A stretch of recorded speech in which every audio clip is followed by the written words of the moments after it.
Okay students, so we have seen how to derive the value of equivalent resistance for series and parallel combination. So now I wish you can define or you can differentiate between series and parallel combination.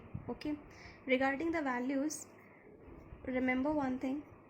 In series combination, since we have got the formula Rs is equal to R1 plus R2 plus R3, the value of equivalent resistance Rs is always greater than the value of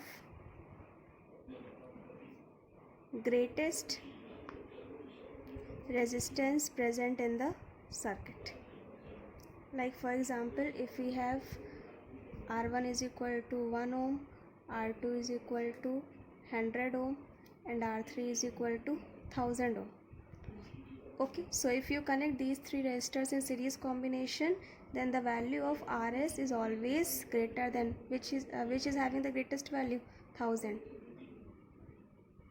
So this you will obviously get because when you will add, the value will be greater than 1000. Okay, but for parallel combination, say it helps in parallel combination because sometimes you just forget to do the reciprocal at the last.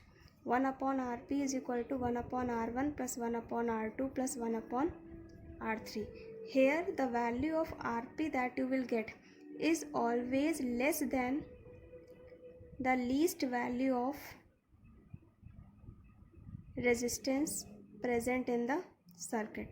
Now if I ask without solving, tell me what will be the approximate value when you will connect these three resistors in parallel.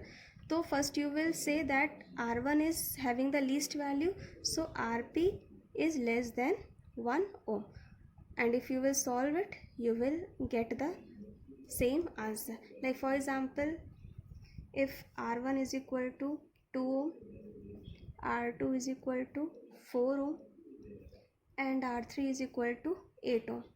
Okay, if I ask when you will connect these three resistors in parallel combination, what will be the answer? So roughly you can say, since R1 is having the least value, so the total resistance Rp is less than 2 ohms. Now you can cross check it. 1 upon Rp is equal to 1 upon R1 plus 1 upon R2 plus 1 upon R3. So 8 will be the LCM. 4 plus 2 plus 1, 6 for 7 by 8, and when you will do the reciprocal, it will be 8 by 7. It is 1 point something, 1 point something less than 2 ohms. So this is how you can cross check your answer. This is also very important, the values. Okay class, so remember, when you are solving for parallel combination, you will always do the reciprocal at the last, and the value you will always get less than the least value present. Like for example, if I take R1 as 10 ki power 3 ohm, R2 as 10 ki power 6 ohm, R3 as 10 ki power 8 ohm. So it is very difficult to solve this. So you can say that Rp will be less than 10 ki power 3 ohm. So this is the rough answer you can get.